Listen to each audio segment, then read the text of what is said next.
तुमच्या चेहऱ्यावर पिंपल्स आहेत? कितीही काळजी घेतली तरी देखील पिंपल्स जात नाहीये?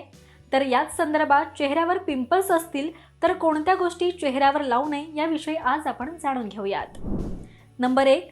त्वचा तेलकट आणि पुरळ असलेल्या व्यक्तींनी खोबरेल तेलानं बनवलेले फेस पॅक, स्क्रब आणि मॉइश्चरायझर पासून दूर राहावं, कारण खोबरेल तेलामुळे मुरूम आणखी वाढू शकतात.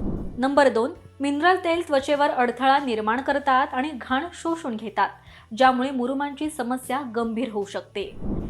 नंबर 3. अल्कोहोल असलेली उत्पादने त्वचा खराब करू शकतात.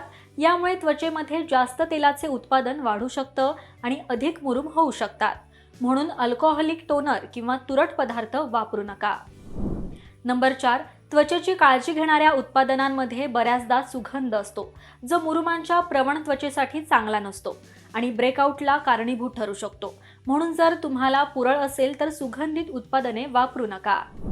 नंबर 5. हेवी बेस्ड मॉइश्चरायझर त्वचेची छिद्र अडवून मुरूम वाढवण्याचं काम करतात.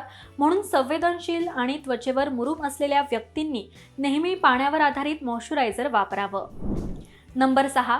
जास्त स्क्रबिंग आणि एक्सफोलिएशन करू नका. यामुळे संवेदनशील त्वचा, मुरूम असलेल्या त्वचेमध्ये खाज आणि जळजळ यांसारख्या समस्या उद्भवू शकतात. म्हणून आठवड्यातून एकदा सॅलिसिलिक किंवा ग्लायकोलिक ॲसिड एक्सफोलिएट निवडा. नंबर 7.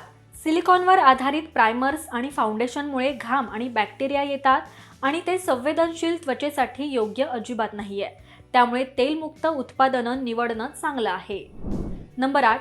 सनस्क्रीन त्वचेची छिद्र बंद करू शकतात, ज्यामुळे पिंपल्स वाढू शकतात. म्हणून हलके जेल किंवा पाणी आधारित किंवा तेलमुक्त सनस्क्रीन निवडा. तर नेहमी लक्षात ठेवा की सौंदर्य इतर कोणत्याही गोष्टींपेक्षा नैसर्गिक गोष्टींनी अधिक जतन केलं जाऊ शकतं.